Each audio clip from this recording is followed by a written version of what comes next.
And when they see me coming, their eyes stick out like prongs, saying beware of Larry Gorman, the man who makes the songs. I told her that her bread was good, likewise her tea was strong, but little she knew I was Gorman, the man that makes the songs. So after a number of years, I finally made it back to Bangor, Maine, and I found the final resting place of Larry Gorman.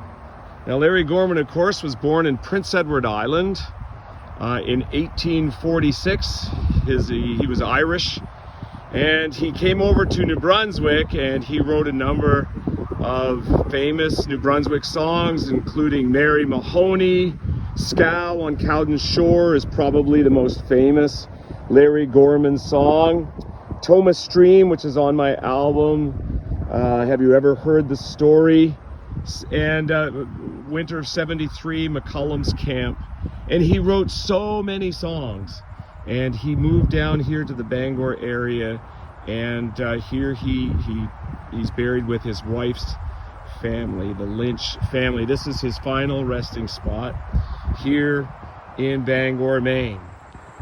So because I'm here standing at the final resting place of Larry Gorman, buried just right here, I have to do this. This is on my first album, Depends Upon the Pay. On my second album, Have You Ever Heard the Story? And it goes like this. And when they see me coming, their eyes stick out like prongs, saying beware of Larry Gorman, the man who makes the songs. I told her that her bread was good, likewise her tea was strong. Little she knew I was Gorman, the man that makes the songs. Larry Gorman, rest in peace. Thank you for all of your music. Thank you for the stories, and thank you for the songs. If you're ever in Bangor, it's easy to find. Just came in the main gates, drove down the road a little wee bit, not very far, and he's right here in Bangor, Maine. Larry Gorman.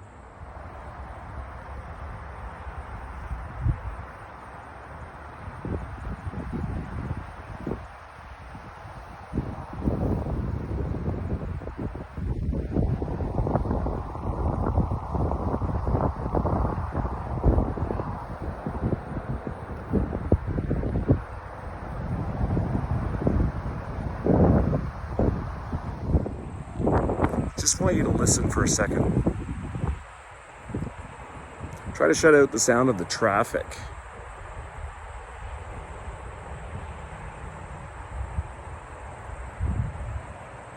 Do you hear that? Like crickets or something? Maybe they're cheering for Larry Gorman. I gotta do this too. My name is Larry Gorman. To all hands I mean no harm. You need not be alarmed, for you heard of me before. I can make a song and sing it.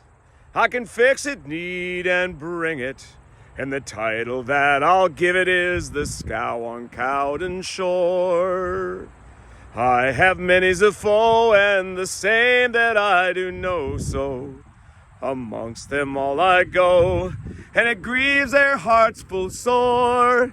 Well, I know that they could shoot me, criminate and prosecute me, but they kindly salute me around the Scow on Cowden Shore. Larry Gorman.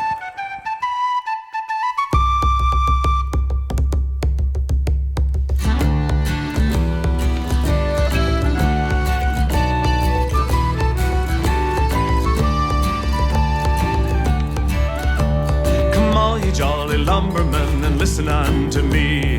I'll sing you of a pretty fair maid that lived in Miramichi. Her name was Mary Mahoney, a sweet and comely maid. The heart of many's the lumberman I'm told she has betrayed.